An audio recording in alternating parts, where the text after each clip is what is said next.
Pemirsa berita selanjutnya, Direktur Utama Pelni Tri Andayani Senin malam melakukan sidak kesiapan arus mudik lebaran angkutan laut seluruh sudut ruangan kapal motor penumpang Kelut yang hendak bertolak dari Belawan menuju Batam.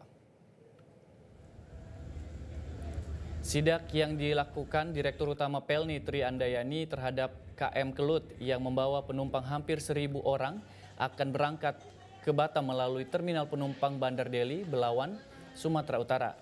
Selain meninjau kesiapan keselamatan para moda transportasi angkutan laut yang menjadi primadona penumpang saat hari besar, seluruh sudut ruangan mulai dari dapur tempat memasak hingga dek penumpang langsung ditinjau oleh petugas. Meski tidak ditemukan adanya ketidaknyamanan penumpang, namun selama dalam perjalanan arus mudik dan balik lebaran, sudut kapal telah dijaga ketat oleh petugas gabungan. Mereka pun terus memberikan pelayanan ekstra kepada para penumpang. Kepada media, Tri Andayani mengatakan dengan adanya petugas gabungan yang terus berkoordinasi untuk kenyamanan selama arus mudik dan balik di Pelabuhan Belawan bisa menjadi percontohan bagi pelabuhan-pelabuhan lainnya. Selain memberikan kenyamanan selama arus mudik dan balik lebaran tahun 2025, petugas gabungan dari TNI Polri juga mendirikan pos 24 jam yang bertugas menampung dan menindaklanjuti keluhan-keluhan penumpang.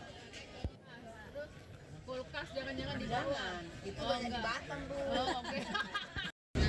Yang mudah itu adalah membangun, yang sulit itu mempertahankan. Nah, inilah yang mesti sama-sama baik tim teman-teman Pelindo, kemudian tim Pelni juga ya, kemudian tentu dengan dukungan Bapak KSOP ya, sehingga apa yang sudah ada yang sudah baik sekarang ini ke depan dapat dipertahankan dari kerapihan, kebersihannya, kemudian keamanan, ketertiban sudah sangat baik, dan saya rasa ini bisa dijadikan contoh untuk pelabuhan-pelabuhan lainnya ya yang masih belum sebaik ini.